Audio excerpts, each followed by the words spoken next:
শীতের মরশুমে কিন্তু আমরা গাজরের হালুয়া সবাই খেয়ে থাকি, কিন্তু গাজরের কেক কি কখনো খেয়েছো? হ্যালো এভরিওয়ান, আমি Deepa. Welcome back to my YouTube channel. আজকে ভিডিওটা একটু অন্যরকম।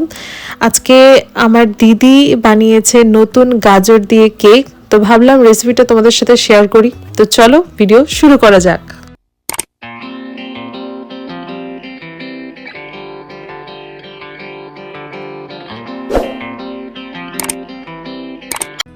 তো ফার্স্টেই নেব আমরা 3টা গাজর, আর সেই গাজরকে ঠিক এরকম একটা টেক্সচারে রাখতে হবে। এটা হয়ে গেলে সাথে পাশে এক বাটিতে রাখলাম আমরা টুটি ফুটি আর সাথে কাজু, আর সেইটা যাতে তলে পড়ে না যায় কেকের ব্যাটারে, সেই জন্য আমরা তার সাথে একটু আটা মিক্সড করে দেব ভালো করে। আর তারপরে কি কি করতে হবে সবটাই আমার দিদি বলে দিচ্ছে এক এক করে। আর হ্যাঁ, আর একটা কথা জানিয়ে রাখি, এই কেকটা কিন্তু কোনো রকম আটা ময়দা দিয়ে হচ্ছে না, টোটালি সুজি দিয়ে হচ্ছে। বাকি তোমরা দেখতে থাকো। 1 কাপ সুজি দিলাম, হাফ কাপ চিনি দিলাম, গুঁড়ো দুধ দিচ্ছি, 10 টাকার একটা গোটা প্যাকেটই দিয়ে দিচ্ছি, তাহলে টেস্ট আরও ভালো হবে। 10-12টা এলাচ দিয়ে দিলাম টেস্টটাকে আরও সুন্দর করার জন্য এবং ফ্লেভারটা আরও সুন্দর আসবে। 10 থেকে 15টা কাজু। এবার সব কিছু ভালোভাবে মিক্স করে নেব।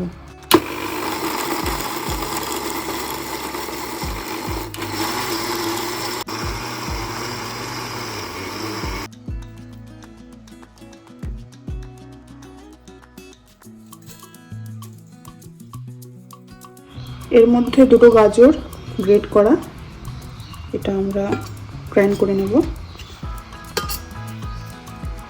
আমি মেজারমেন্ট নিয়েছি এরকম একটা কাপের, আর এখানে দুধ দিচ্ছি এরকম একটা ছোট কাপের 1 কাপ। এই গাজরের মধ্যে পুরোটা দিয়ে দিচ্ছি, এবার গ্রাইন্ড করে নেব। এর মধ্যে ঢেলে দিচ্ছি,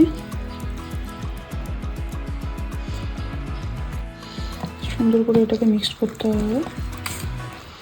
প্রয়োজন পড়লে আরেকটু দুধ দেওয়া যেতে পারে, তবে মনে হয় না লাগবে। ব্যাটারটাকে আমরা 5 থেকে 10 মিনিট রেস্টের জন্য রেখে দেবো ঢেকে। আচ্ছা, ব্যাটারটা যতক্ষণ রেস্ট হচ্ছে ততক্ষণ আমরা একটা কেক টিনে তেল ব্রাশ করে নিয়ে, আপনারা বাটার পেপারও ইউজ করতে পারেন, আমি এমনি পেপার দিয়েছি। একটু তেল দিয়ে নিয়ে এটাকে সেট করে নিচ্ছি যাতে কেকটা না লেগে যায়। এবার ব্যাটারটা দেখি, হয়ে গেছে 5 মিনিটের বেশি। এর মধ্যে আমরা 1/4 কাপ তেল দেব।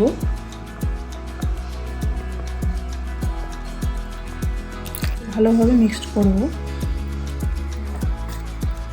মোটামুটি 1 চামচ বেকিং পাউডার দিলাম, হাফ চামচ মতো বেকিং সোডা দিলাম। এবার এটাকে আলতো হাতে মিক্সড করতে হবে। বেকিং পাউডার বেকিং সোডা দিয়ে খুব বেশি মিক্সড করা যায় না, তাই ধীরে ধীরে আলতো হাতে মিক্সড করছি। একটা গোটা গাজর গ্রেট করা দিয়ে দিচ্ছি।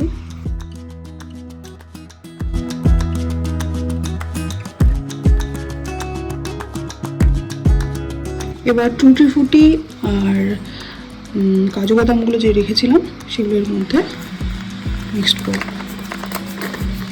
একটু আটা দিয়ে রেখেছিলাম যাতে নিচে তলিয়ে না পড়ে যায়। এটাকে মিক্সড করছি।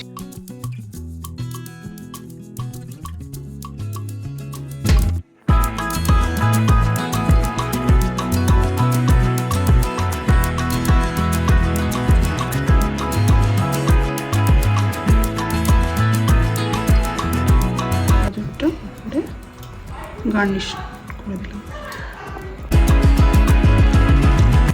আর ঠিক 45 মিনিট পরেই আমাদের রেডি হয়ে গেছিল কেক। কেক যতটা দেখতে সুন্দর হয়েছিল, খেতে ঠিক ততটাই সফট, তুলতুলে, আর মুখে দিলেই যেন মিলিয়ে যাচ্ছিল। তো ব্যাস, দেরি না করে ঝটপট করে বানিয়ে ফেলো গাজরের কেক। Hope you guys enjoyed my video. আর যদি ভিডিও ভালো লেগে থাকে তাহলে একটা লাইক আর শেয়ার করে দিও, আর কমেন্ট বক্সে অবশ্যই জানাতে ভুলো না কে কে তোমরা কেক বানালে। আজকের মতো টাটা, নেক্সট ভিডিওতে আবার দেখা হচ্ছে। বাই।